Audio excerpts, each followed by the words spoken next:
Est-ce que vous pouvez nous rappeler c'est quoi un robot? Ça rend d'où? C'est programmable. Un robot, c'est programmable. Salem? Il fonctionne tout seul.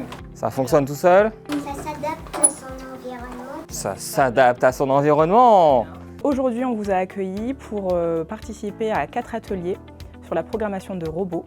Alors on a introduit la programmation dès le CP parce qu'en fait déjà pour commencer c'est dans les programmes et ça permet déjà aux élèves de CP d'acquérir toutes les connaissances et compétences qui sont liées à ça. On ne peut pas travailler la programmation tout de suite comme ça. Les élèves doivent avoir des prérequis. On a travaillé le vocabulaire avec les enfants. Pourquoi je dois utiliser un vocabulaire précis? En mathématiques, on a travaillé sur se repérer dans un quadrillage. C'est très dur pour eux. Et avec Michael, on pense que pour acquérir une notion plus facilement, on a besoin de passer d'abord par le corps. On est allé dans la cour, on a tracé un grand quadrillage et les robots, c'était eux. Ils ont vécu ce que vit le robot avec leur corps. Et à ce moment-là, ils ont compris ce que c'était d'avancer, de reculer, de pivoter. Le mot pivoter a été très très dur à comprendre pour eux. Au départ, ils nous disaient tourner, pivoter. Ils ont compris qu'il n'y a pas de notion de déplacement dans une autre case. Et après l'avoir vécu avec leur corps, ils ont compris, et là on s'est vite rendu compte qu'en utilisant les robots, c'était bien plus simple. Ta mission, c'est d'aller donner un œuf de poule au cheval. Tu essayes de programmer et on va voir si ça fonctionne depuis la tablette. Ah, c'est dur de s'imaginer comment ça pivote.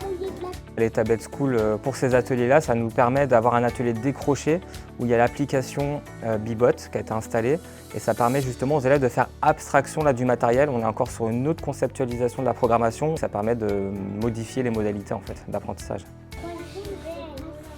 Avant d'arriver dans cette école, on était dans une école où il y avait un projet numérique qui avait été mis en place, donc on avait bénéficié des tablettes School. Donc, quand on est arrivé dans cette école il y a 2 ans, on a décidé de créer un projet qui a été financé par la cité éducative.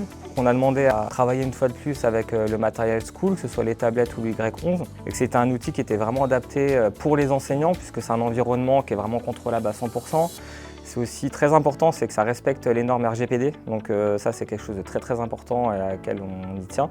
Et pour tout l'aspect aussi humain qu'il y a derrière, que ce soit le service client ou le relationnel qu'on peut avoir avec les différents chefs de projet qui nous aident à mettre en place ce type de projet-là. Et c'est vrai que c'est important, on a des compétences qui sont aussi dans les programmes. Et ça permet aussi de réduire les inégalités, puisque nous sommes dans une école REP+, cité éducative, et c'est vrai qu'ils n'ont pas forcément accès à toute cette technologie. Donc de travailler dès le CP, ça leur permet aussi de pouvoir être prêts pour le collège, le lycée et de réduire les inégalités à ce niveau-là. Et quand on voit le résultat, on est plutôt content.